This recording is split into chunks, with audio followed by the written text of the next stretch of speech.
The ballroom glittered like a jewelry box, all crystal chandeliers and champagne towers, 200 guests in designer gowns, pretending they cared about charity. Nathan stood in the corner, scanning faces the way he'd been trained to, the way a driver shouldn't know how to. He watched Olivia work the room in her white silk dress, shaking hands with people who smiled too wide, laughed too loud, wanted something from her father's fortune. Then he saw it. A waiter moving wrong through the crowd, shoulders tight, eyes locked on her champagne glass before she even picked it up. The glass reached her hand. She smiled at someone, lifted it toward her lips. Nathan crossed the floor in 4 strides. No time to shout, no time to explain. He grabbed her wrist, pulled her close, and kissed her. Hard, desperate. Stealing the champagne from her mouth into his. The room went silent. Olivia shoved him back, eyes blazing, hand already rising to slap him. But Nathan tasted it on his tongue. Bitter metal, chemical burn, the unmistakable poison spreading through his mouth. She thought he'd lost his mind. He'd just saved her life. And now he was dying in her place. Nathan Hayes had driven expensive cars for expensive people for 3 years, and he'd learned one thing. The rich didn't see their drivers. They talked on phones, argued with lawyers, cried after bad news, all while he sat 3 feet away, invisible. He preferred it that way. Anonymity paid the bills and kept his daughter safe. But Olivia Cartwright was different. She said good morning. She asked about traffic. She noticed when he changed the air freshener in the town car. Small things that made the job feel less like servitude and more like work. He'd started driving for her 2 months ago after her father died suddenly of a heart attack. Or that's what the death certificate said. Nathan had his doubts, but doubt didn't pay for his daughter's medical bills, so he kept his mouth shut and showed up on time. Olivia had inherited Cartwright Industries at 29, making her one of the youngest billionaires in the country. The press loved her, her family tolerated her, and someone, Nathan was increasingly certain, wanted her dead. The charity gala tonight was supposed to be simple. Drive Olivia to the hotel, wait in the parking garage, drive her home. Standard protocol. But when they'd arrived, she'd asked him to come inside. Not as a date, she'd clarified quickly, but as security. Her regular bodyguard had called in sick that morning. Something about the timing bothered Nathan, the way coincidences always bothered him. But he'd nodded and followed her into the ballroom in the only suit he owned. Now that suit jacket was probably ruined with champagne and blood because the poison was working fast. Nathan felt his throat tightening, his vision starting to blur at the edges. The slap came hard across his face, snapping his head to the side. Olivia's voice cut through the murmur of shocked guests. "What the hell is wrong with you?" Her face was flushed, furious, humiliated in front of 200 people who just watched her driver kiss her like a man drowning. Nathan grabbed her arm, probably too hard, and pulled her toward the exit. She resisted, trying to yank free, but he didn't let go. His tongue felt thick. Numb. Words came out slurred. Need to talk. Now. She must have heard something in his voice, seen something in his eyes, because she stopped fighting and followed him into the hallway. The heavy doors closed behind them, muffling the chaos inside. The corridor was empty, lined with gold-framed mirrors that reflected them back in infinite repetition. Nathan leaned against the wall, fighting the urge to vomit. Olivia stood 3 feet away, arms crossed, waiting for an explanation that would make sense of what he'd just done. "You have 10 seconds, she said, voice cold and controlled. "Before I call the police." He forced the words out. "Your champagne was poisoned."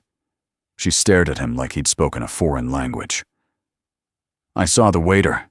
Something was wrong. The way he moved, the way he looked at you." I didn't have time to knock it away, so He gestured vaguely at his mouth, at hers, at the space between them that had been violently closed 30 seconds ago.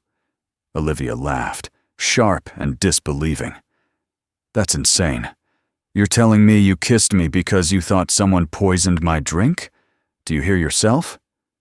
But her voice wavered on the last word, and Nathan saw the moment doubt crept in. She was smart. Smarter than most people gave her credit for. She'd been running a multi-billion-dollar company for 6 months and hadn't made a single major mistake. She knew how to read a room, and right now, she was reading him. "Look at me," Nathan said. He stepped into the light, let her see his face properly. His lips were starting to swell, turning an ugly red. Small blisters were forming at the corners of his mouth. His left eye was watering uncontrollably. Olivia's expression shifted from anger to something else. Fear, maybe, or recognition. "Oh my God," she whispered. She reached toward his face, then pulled back like she was afraid to touch him. "We need to get you to a hospital." Nathan shook his head, immediately regretted it as the hallway tilted. "Not yet. The waiter. Did you see where he went?" Olivia wasn't listening. She had her phone out, fingers moving across the screen. "I'm calling 911. He caught her wrist, gentler this time. If you do that, whoever poisoned you will disappear. They'll know it didn't work. They'll try again." His vision was definitely getting worse now, shadows creeping in from the sides. "I need you to trust me for about 5 minutes. Can you do that?" She looked at him for a long moment, weighing options he couldn't see. Finally, she nodded. 5 minutes. Then we're going to the hospital, and you're going to tell me who you really are, because drivers don't talk like you're talking." Smart girl. Nathan had known she'd figure it out eventually. He'd just hoped it would be under better circumstances. They found the waiter's jacket stuffed in a trash can near the service entrance. No waiter, no identification, just the jacket with the hotel logo and a name tag that said, "David." Olivia pulled out her phone again, this time pulling up the hotel's staff directory. "There's no David working the event tonight," she said quietly. "All the waiters are from the regular catering company. They've worked here for years." She looked up at Nathan, really looked at him, seeing past the driver's uniform to whatever he'd been before. "You knew. You knew before the champagne. What are you?" Nathan leaned against the wall, buying time, buying strength. His hands were shaking now, fine tremors that he couldn't control. "I used to work for the Secret Service, presidential detail. I was good at reading threats, reading people." He swallowed, tasted copper and chemicals. "I left 3 years ago. My wife died. Car accident. I had a daughter to raise alone. The hours didn't work anymore." It was the truth, or close enough. He left out the part about the accident not being an accident, left out the part about spending 18 months investigating his wife's death and finding nothing concrete, just patterns and coincidences that added up to murder. Left out the part about taking this job specifically because Olivia's father had reached out to him 2 weeks before he died, saying he needed someone he could trust, someone outside the family, and then dying before he could explain why. Olivia processed this information with the same focused intensity she probably brought to board meetings. "So my father hired you, not the company. You." Nathan nodded. "He called me, said he needed a driver he could trust, someone with a specific skill set. He died before we could meet in person." Something flickered across Olivia's face, too fast to read. "He never mentioned you." She pulled up her phone, fingers moving quickly. "I'm looking at the hiring records. You were processed through HR like everyone else. Standard background check, standard contract." "That's what he wanted," Nathan said. "He didn't want anyone knowing I was anything other than a driver." He could feel consciousness slipping, his body shutting down systems to fight the poison. "Olivia, I need you to call someone, not the hospital. Not yet. He recited a phone number, made her repeat it back twice. Tell him Nathan Hayes drank approximately 2 ounces of poisoned champagne at the Cartwright gala. Tell him I need Dr. Sarah Mitchell. She'll know what to do. Olivia was already dialing, her face pale but focused. Nathan respected that. No hysterics, no panic, just action. She was her father's daughter. The call connected, and she relayed the information exactly as he'd said it, then listened to whoever was on the other end. He says 20 minutes, she told Nathan. He's sending someone. She knelt beside him. When had he ended up on the floor, and took his hand? Her fingers were cold, or maybe his were just burning up. Stay with me. Tell me about your daughter. Smart distraction. Keep him talking. Keep him conscious. Nathan tried to smile, felt his face crack. Her name is Sophie. She's 7. 2nd grade. She wants to be a veterinarian. The words came slower now, his tongue thick and clumsy. She has her mother's eyes, brown with gold flecks. She laughs like her, too. Loud and sudden, like she can't help it. What happened to your wife? Olivia's voice was soft, almost gentle. Nathan had never heard her sound like that. At work, she was all business, all sharp edges and quick decisions.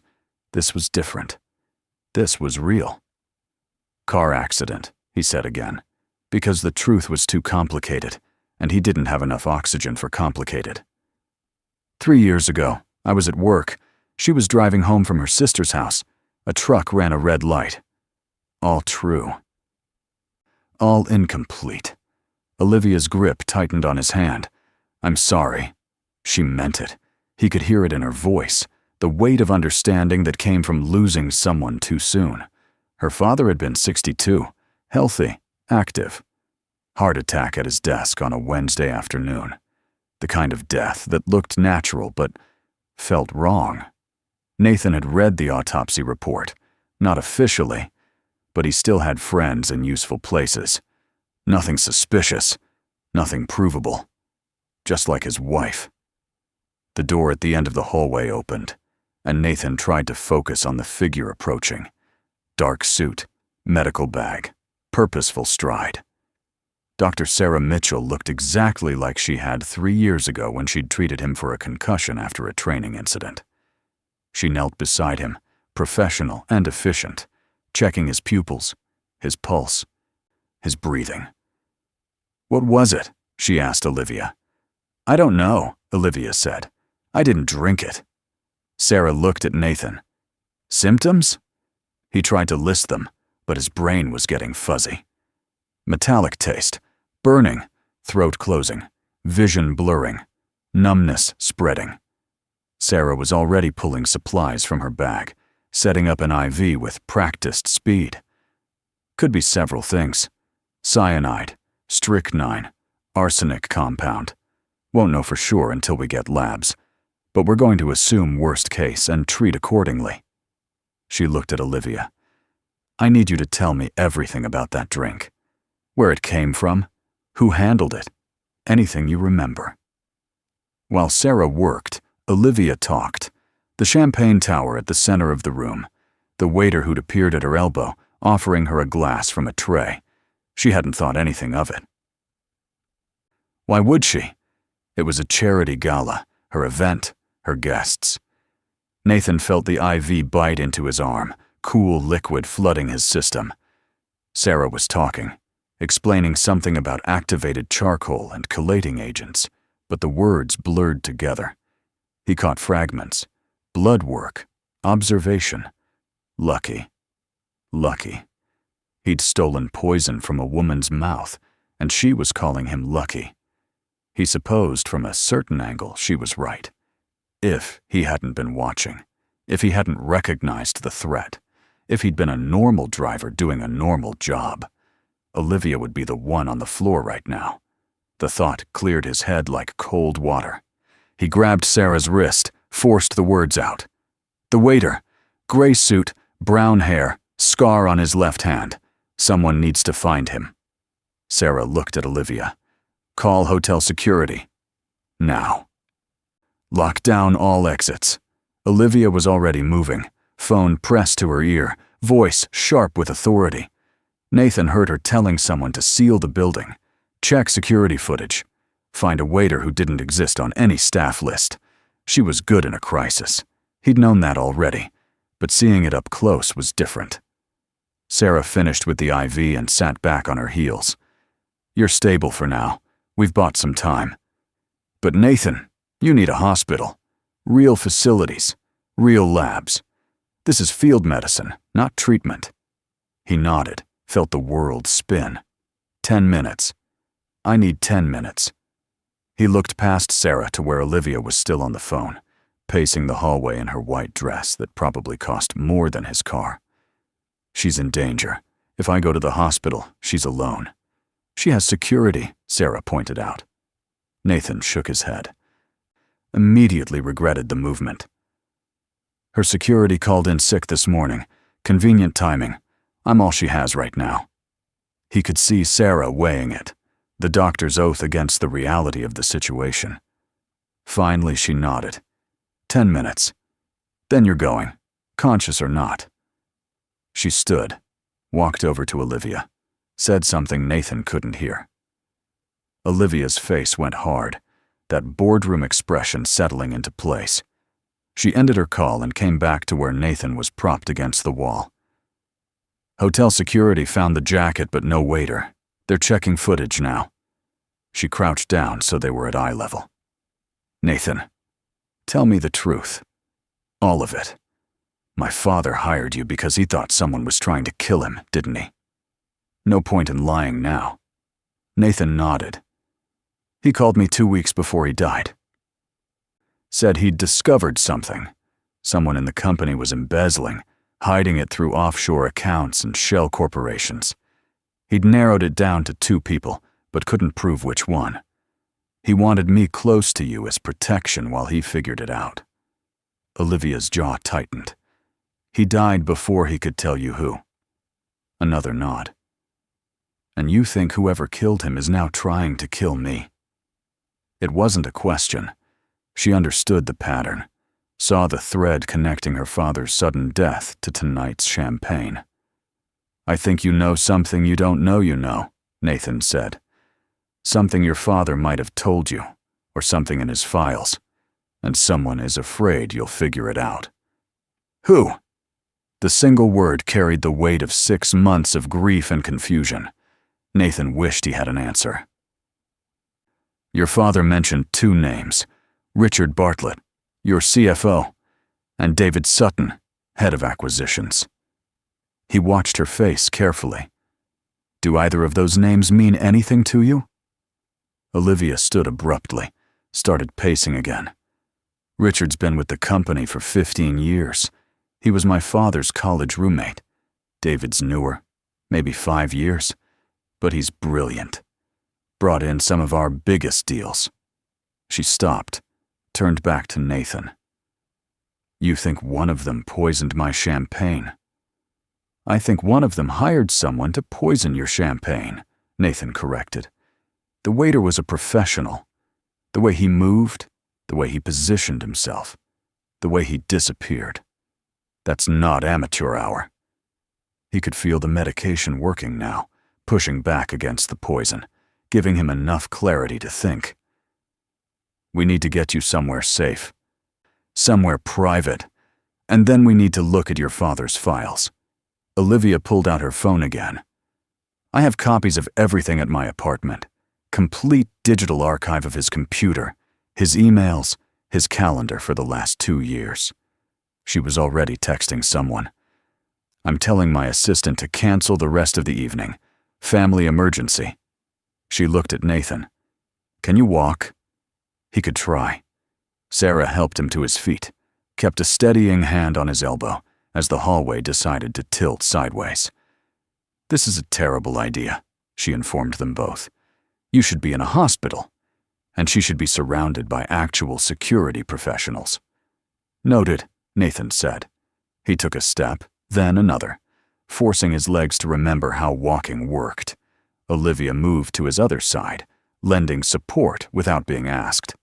Together, the three of them made their way to the service elevator, avoiding the ballroom and its 200 witnesses to Nathan's very public indiscretion. In the parking garage, Olivia's town car sat exactly where Nathan had left it 3 hours ago. He fumbled for the keys, but Olivia took them from his shaking hands. "I'll drive. You've done enough for one night." The drive to Olivia's apartment took 15 minutes through downtown traffic. Nathan spent it fighting nausea and watching the side mirrors for anyone following them. Sarah sat in the back, monitoring his vitals and muttering medical opinions about stubborn patients. Olivia drove with the same focused intensity she brought to everything else, weaving through cars with practiced ease. "You're a good driver," Nathan observed.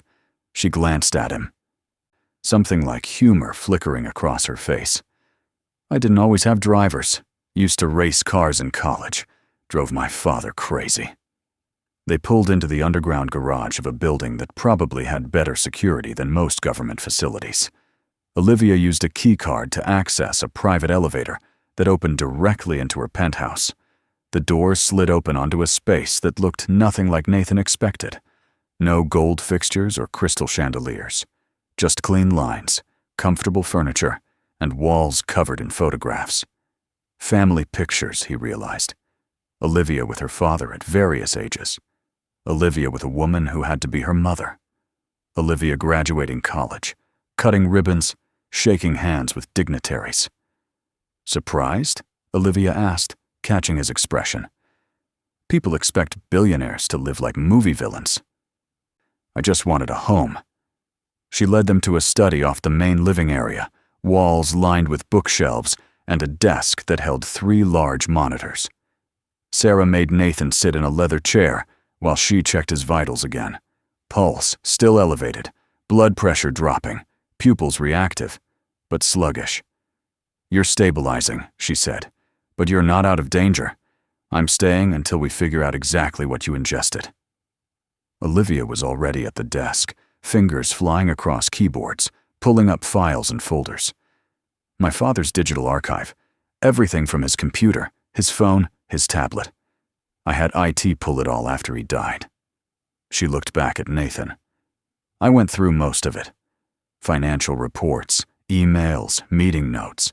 Nothing jumped out as suspicious." Nathan pushed himself out of the chair, ignored Sarah's protest, and moved to stand behind Olivia. "Show me his calendar. Last 2 months before he died." The calendar filled the screen, color-coded blocks representing meetings and appointments. Nathan scanned the entries, looking for patterns. Lots of meetings with Richard Bartlett, the CFO. Weekly dinners with someone listed only as DS. David Sutton, probably. Monthly board meetings. Daily briefings with department heads.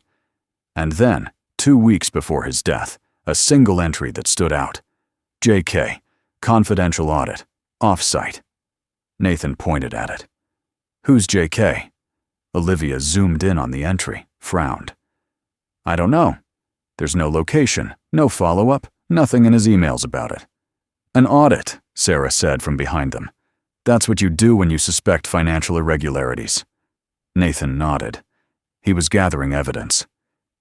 Probably hired an outside auditor to look at the books quietly. He scrolled through the following days, looking for any mention of JK or audit results. Nothing. The entry just sat there, isolated and unexplained, and then 8 days later, Olivia's father was dead. "We need to find JK," Nathan said. "They might have the proof your father was looking for." Olivia was already searching, pulling up company contacts, vendor lists, consultant registries. "There's no one with those initials in any of our current files." She bit her lip, thinking. "Wait. My father kept a personal address book, old school, paper and pen. He said some things shouldn't be digital." She left the study, returned a moment later with a leather-bound book, pages worn soft from use. She flipped through it quickly, running her finger down columns of handwritten names and numbers. "Here. James Kirkland, forensic accountant, Boston address. Nathan felt something click into place. Call him. Now. Olivia reached for her phone, then hesitated. If someone's willing to poison me at a public event, they might be monitoring my phone. Smart and paranoid. Nathan approved. Use mine. He pulled out a basic prepaid cell, the kind that couldn't be traced or tracked. I keep it for emergencies. Olivia took the phone, dialed the number from her father's book. It rang 4 times, then went to voicemail. She left a careful message, identifying herself, saying she needed to discuss an audit he'd done for her father, asking him to call back at this number. When she hung up, the 3 of them stood in silence, the weight of unanswered questions filling the room. Finally, Sarah spoke. You need to call the police. This is attempted murder. Let professionals handle it. Olivia shook her head. If we call the police, whoever did this will lawyer up. We'll never prove anything. My father dies of a heart attack. I almost drink poisoned champagne, and a forensic accountant goes silent. Without hard evidence, it's all just coincidence. She's right, Nathan said. Sarah gave him a look that suggested he was being an idiot, but she didn't argue. Olivia started pacing, her earlier composure cracking at the edges. My father knew. He knew someone was stealing from the company, and he knew they were dangerous enough to kill him, and he tried to protect me by hiring you. She turned to Nathan, eyes bright with unshed tears. But he died anyway, and now someone's tried to kill me. What am I supposed to do? Who can I trust? Nathan wanted to tell her it would be okay, that they'd figure it out, that justice would prevail. But he'd been down this road before. He knew how hard it was to prove murder when it was made to look like natural causes. Knew how evidence disappeared, and witnesses changed their stories, and powerful people stayed protected. You trust the evidence, he said. We find what your father found. We prove the embezzlement. And we prove whoever did it was willing to kill to keep it hidden. The prepaid phone rang, sudden and loud in the quiet room. Olivia grabbed it, answered. Hello? Yes, this is Olivia Cartwright. Thank you for calling back. She listened, her face going pale. I see. No, I understand. Is there any way we could meet? It's urgent. More listening. Tomorrow morning. Yes. I'll be there. Thank you. She ended the call, looked at Nathan. James Kirkland says my father hired him to audit the company's offshore accounts. He found evidence of systematic embezzlement going back 7 years. Nearly $50 million moved through shell corporations and false vendors. Did he tell your father? Nathan asked. Olivia nodded. He sent his report 3 days before my father died. Complete breakdown of the fraud, with documentation. He says my father called him after receiving it. Said he was going to confront the person responsible. That was the last time they spoke. She sat down heavily in the desk chair. He also said someone broke into his office last month. They didn't take anything, but his files were disturbed. He's been scared ever since. Nathan's mind was already working through the implications. Your father confronted the embezzler. The embezzler killed him and made it look like a heart attack. But your father was careful. He must have hidden copies of the audit somewhere, insurance in case something happened. And now the embezzler is afraid you'll find those copies. He looked at Olivia. Where would your father hide something he wanted to keep absolutely secret? Olivia thought for a long moment. There's a safe deposit box at First National downtown. I have a key, but I've never opened it. My father told me once that it contained important documents, but only to access it if something happened to him. She met Nathan's eyes. I thought he was being paranoid. After he died, I couldn't face going through his things. I told myself there was time. We go tomorrow, Nathan said. First thing in the morning. Get whatever's in that box. Sarah cleared her throat. Tomorrow, Nathan goes to a real hospital for real treatment. He's lucky to be conscious right now. Nathan ignored her, kept his focus on Olivia. Who else knows about the safe deposit box? Olivia frowned. I don't know. Maybe his lawyer. Maybe Richard. They were close friends. My father might have mentioned it. The thought landed like ice water. If Richard Bartlett was the embezzler, and he knew about the safe deposit box, they were already running out of time. Nathan pulled out his phone, his real phone this time, and made a call. Jack, it's Nathan Hayes. I need a favor. Jack Morrison had been his partner in the Secret Service, the one person he'd stayed in contact with after leaving. I need overnight protection. 2 people. High-risk situation. Can you spare anyone? A pause while Jack asked questions Nathan couldn't fully answer. Personal job. Off the books. I'll explain later. Another pause. Thanks. I owe you. He hung up, turned to Olivia. 2 agents are coming. They'll stay here tonight. Keep watch. Sarah stays too. Keeps me alive. Tomorrow we get the audit files and figure out who killed your father. Olivia looked like she wanted to argue, then simply nodded.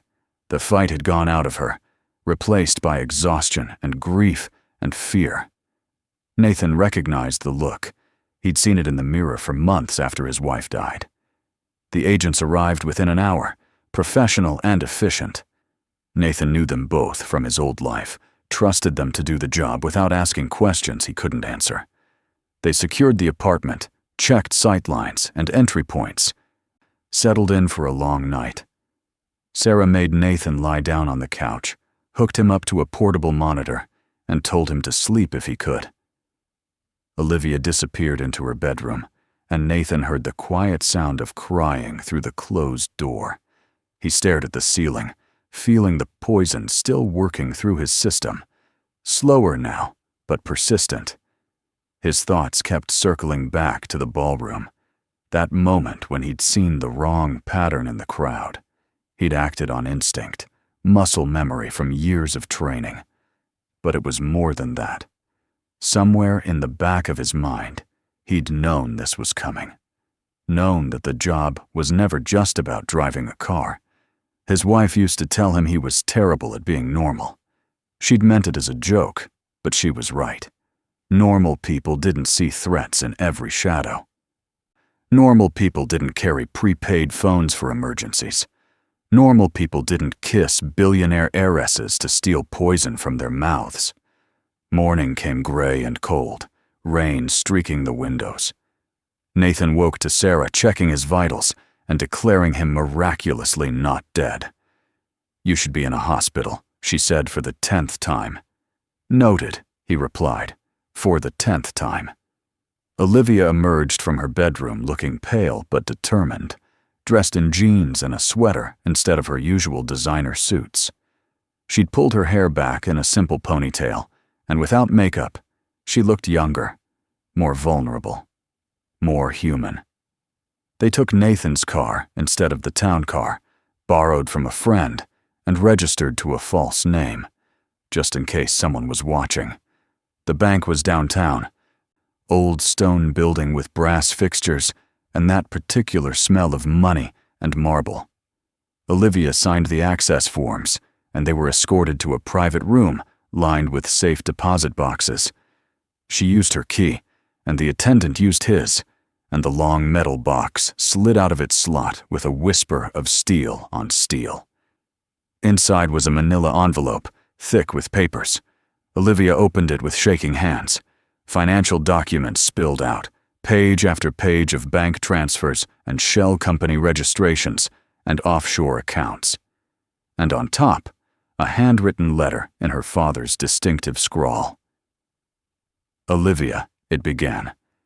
If you're reading this, I'm gone. And I'm sorry. I should have been more careful. I should have seen it coming. Nathan read over her shoulder as Olivia's hands shook harder. I discovered that Richard Bartlett has been embezzling from the company for 7 years. He's been clever about it, hiding the money in layers of false transactions and offshore accounts. I have proof, all of it in this envelope. I was going to confront him tomorrow, but I wanted you to have this insurance first. If something happens to me, take this to the authorities. Don't trust anyone in the company. And please, forgive me for putting you in danger. I thought I could handle this quietly. I was wrong. I love you. Be safe. Dad." The room was silent, except for the sound of Olivia's breathing, sharp and quick. "Richard," she whispered. "He was my father's best friend. I've known him my whole life."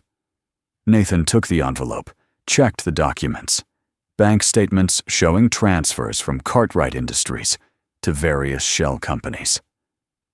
Corporate registrations in Richard Bartlett's name, buried under layers of legal paperwork. Email printouts discussing the movement of funds. James Kirkland's forensic report. 70 pages detailing the systematic fraud. It was all there, everything they needed. "We take this to the FBI," Nathan said. "Let them handle it from here." But Olivia was shaking her head, her face hard. "Richard has connections everywhere.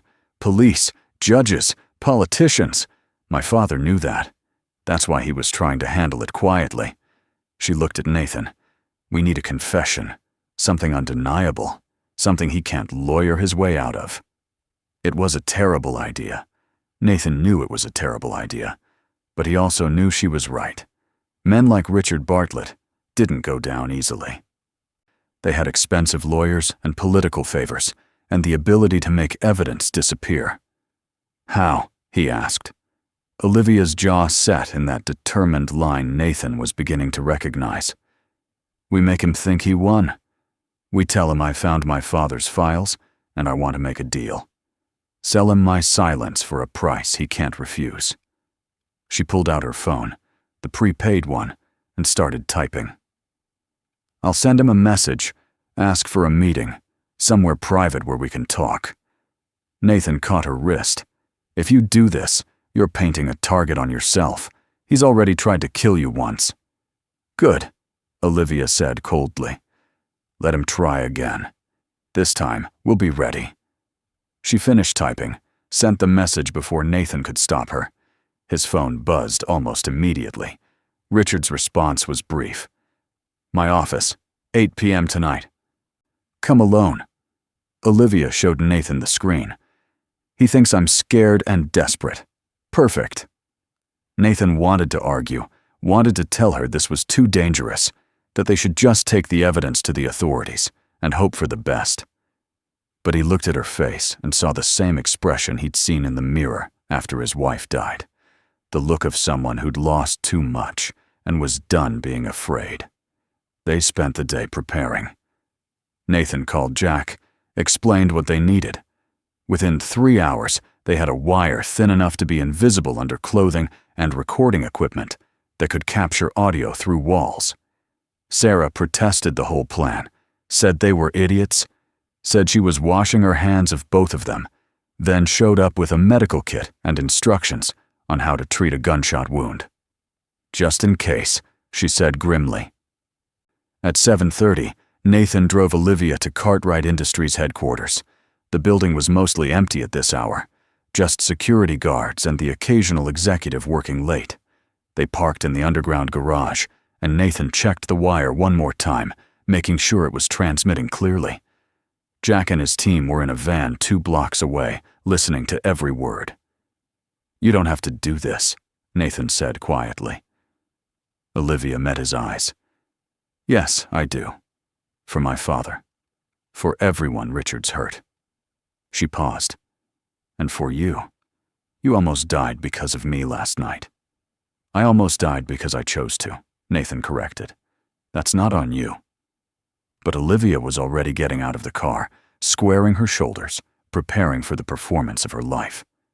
Nathan followed her to the elevator, rode up to the executive floor in silence. The doors opened onto a hushed corridor, thick carpet muffling their footsteps. Richard Bartlett's office was at the end of the hall, door open, light spilling out. He was waiting for them. Richard was in his early 60s, silver-haired and distinguished in an expensive suit. He looked like someone's kind grandfather, the sort of man who donated to charities and volunteered at hospitals. He smiled when he saw Olivia, warm and concerned. "Olivia, dear, thank you for coming. I've been so worried about you since that incident at the gala." His eyes flicked to Nathan. "I thought I said come alone." Olivia stepped forward, putting herself between Nathan and Richard. "He's my driver, and after last night, I don't go anywhere without him." Richard's smile tightened. "Of course, very sensible. Please, sit down." He gestured to the chairs across from his desk. Olivia sat.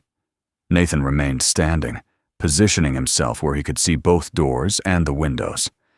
Richard noticed, and something flickered behind his pleasant expression. "So," he said, settling into his leather chair, "your message said you found some of your father's files. What exactly did you find?" Olivia pulled out a folder, a copy of the audit, not the original, and laid it on the desk. Everything. The offshore accounts, the shell companies, the embezzlement. 7 years of theft, $50 million. My father knew. He was going to expose you. Richard didn't touch the folder. He just looked at it, his face carefully neutral. "Those are serious accusations, Olivia. Based on what? Some documents that could have been fabricated?" "Your father was paranoid in his last months. You know that." "I know he died 3 days after receiving this audit," Olivia said. Her voice was steady, cold. "I know someone tried to poison me last night, the same way they probably poisoned him. And I know you're the only person with enough access and motivation to do it." Richard leaned back in his chair, steepled his fingers. "And yet you came here alone, to confront me with these accusations. Either you're very brave or very stupid." His smile was gone now, replaced by something harder. "I came here to make a deal," Olivia said. "You give me $20 million, transferred to an account I specify, and I burn these files. We never speak of this again. You retire, cite health reasons, and disappear. I take over the company completely, and we both move on with our lives." Richard studied her for a long moment. Nathan could see him calculating, weighing options. $20 million is a lot of money," he said finally. "What makes you think I have that kind of liquid capital?" "You stole $50 million, Olivia pointed out. "I'm giving you a chance to keep 30. That's a generous offer, considering I could go to the FBI instead." Richard's laugh was unexpected, sharp and bitter. "The FBI, yes, you could do that. And then what? I have lawyers, Olivia. I have friends in very high places. I have ways to make this all disappear, and you along with it." He leaned forward. "Your father thought he was untouchable too. Look how that worked out." The words hung in the air like a confession. Nathan felt his muscles tense, ready to move. Olivia's face had gone white, but her voice stayed level. "So you admit it? You killed him?" Richard shrugged. "I admit nothing. But hypothetically, if someone were embezzling from a company and the owner discovered it, that person might have to protect themselves. It's just business, Olivia. Nothing personal." "Nothing personal," Olivia repeated. "You murdered my father, your best friend, and it was just business." Her hands were shaking now, anger overriding fear. "What about last night? Was that business too?" Richard's expression didn't change. "Last night was unfortunate. You were never supposed to come back from that gala. But your driver here," he nodded at Nathan, "turned out to be more observant than expected. Who are you, really? You're not just a driver." Nathan stepped forward, putting himself partially in front of Olivia. "Secret Service. I worked presidential detail. Your hired waiter wasn't as professional as you thought." He could see the calculation in Richard's eyes, reassessing the threat level. "Olivia's father hired me 2 months ago, asked me to keep an eye on his daughter. He suspected someone might come after her if something happened to him. Guess he was right." Richard smiled again, but there was no warmth in it. "So you're here as what? A witness? This entire conversation is meaningless without proof, Nathan. It's my word against hers, and I'm a respected executive with 30 years of service. She's a grieving daughter who's clearly unstable. He stood up, walked to the window overlooking the city. I think this meeting is over. Take your files, Olivia. Do whatever you want with them. But know that if you try to use them against me, you'll lose everything. Your company, your reputation, your freedom. I'll make sure of it. Olivia stood too, her hand steady now. That's where you're wrong, Richard. This conversation isn't meaningless, because I recorded every word. She pulled open her jacket, showed him the wire taped to her chest. The FBI is listening right now. They heard you confess to murder and embezzlement. It's over. For the first time, Richard's composure cracked. His face went red, then white. You stupid girl. Do you have any idea what you've done? He moved fast for a man his age, pulling a gun from his desk drawer. Nathan was faster. He shoved Olivia behind him, already calculating angles and distances. Don't, he said quietly. Security's already on their way. FBI's right behind them. There's no way out. Richard kept the gun trained on them, his hand surprisingly steady. There's always a way out. I just need a head start. He backed toward the door, keeping them covered. You two stay right there. Don't follow me. Nathan could have rushed him, could have taken the shot, trusted his training to disarm Richard before he could fire. But Olivia was right behind him, and Richard was desperate, and desperate men made mistakes that got people killed. So he stayed still and watched Richard back into the hallway. The gun never wavered. Then Richard was gone, and they heard his footsteps running toward the stairwell. Nathan grabbed Olivia's hand. Come on, we're not letting him get away. They followed Richard down the stairs, Nathan in front, clearing corners and checking sight lines. 6 floors down, then 8, then 10. They burst out into the parking garage just in time to see Richard's car speeding toward the exit, and then the headlights appeared, multiple vehicles blocking the ramp. FBI, with Jack Morrison standing front and center, badge held high. Richard slammed on his brakes, tried to reverse, but more cars were behind him. He was boxed in. Nathan and Olivia watched from the stairwell door as agents swarmed Richard's car, pulled him out, cuffed him. He was shouting something about lawyers and rights and false accusations, but no one was listening. Jack caught Nathan's eye across the garage, gave him a small nod. It was done. Olivia's hand found Nathan's, squeezed tight. We got him, she whispered. We actually got him. Nathan squeezed back. Your father would be proud. The next few hours were a blur of statements and paperwork, and FBI agents asking the same questions in different ways. Nathan told them everything about the gala, the poison, the investigation. Olivia gave them her father's files, explained about the safe deposit box, played them the recording from tonight.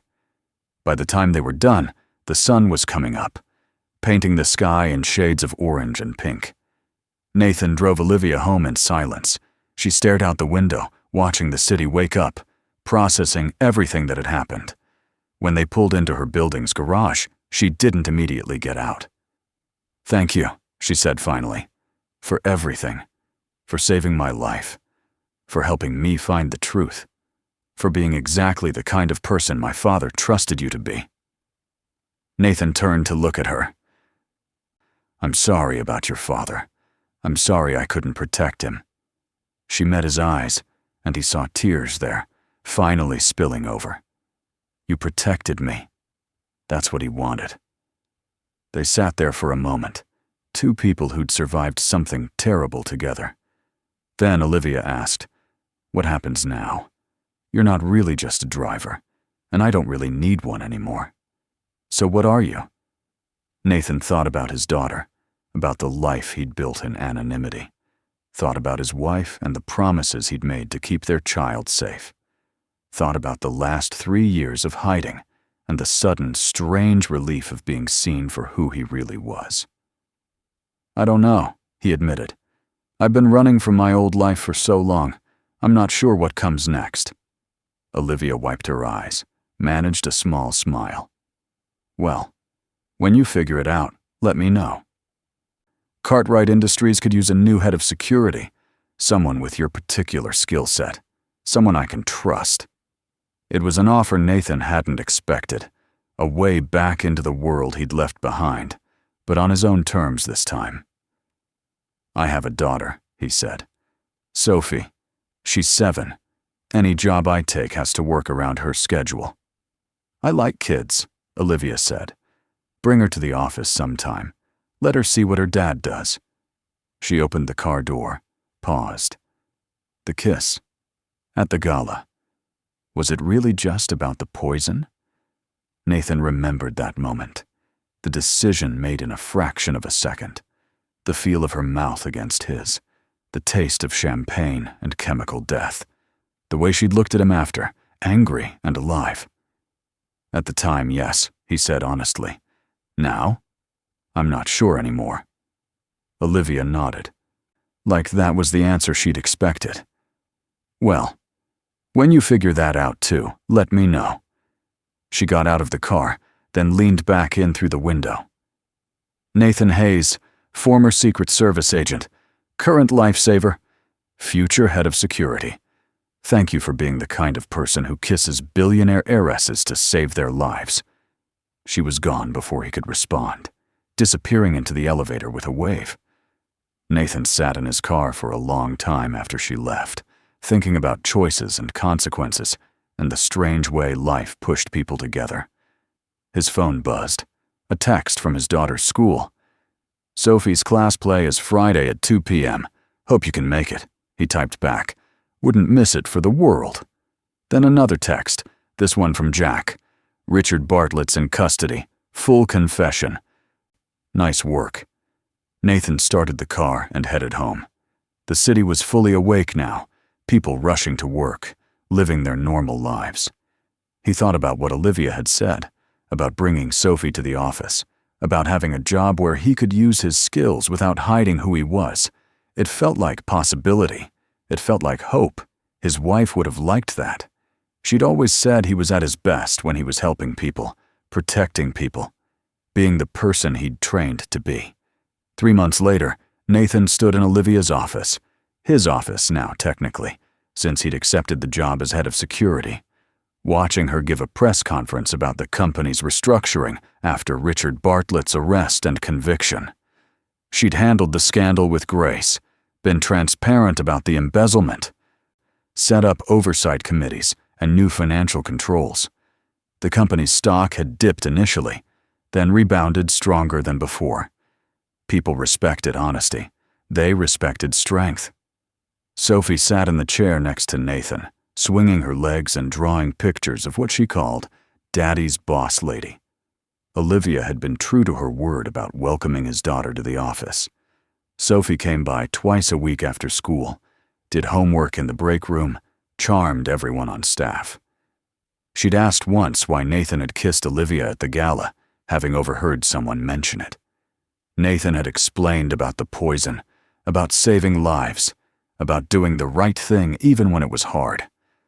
Sophie had thought about it seriously, then announced that kissing someone to save them was very heroic and also very gross. The press conference ended, and Olivia came back to the office looking tired but satisfied. She'd cut her hair shorter since taking over the company, wore pantsuits instead of dresses, moved through the world with new confidence. Grief had changed her, but so had survival. "How did I do?" she asked Nathan. "Perfect," he said. "Strong, transparent, honest. Your father would be proud." She smiled, bent down to admire Sophie's drawing. "Is that me?" Sophie nodded enthusiastically. "You're wearing a cape because you're a boss, and bosses are like superheroes." Olivia laughed, and Nathan felt something warm settle in his chest. This was good.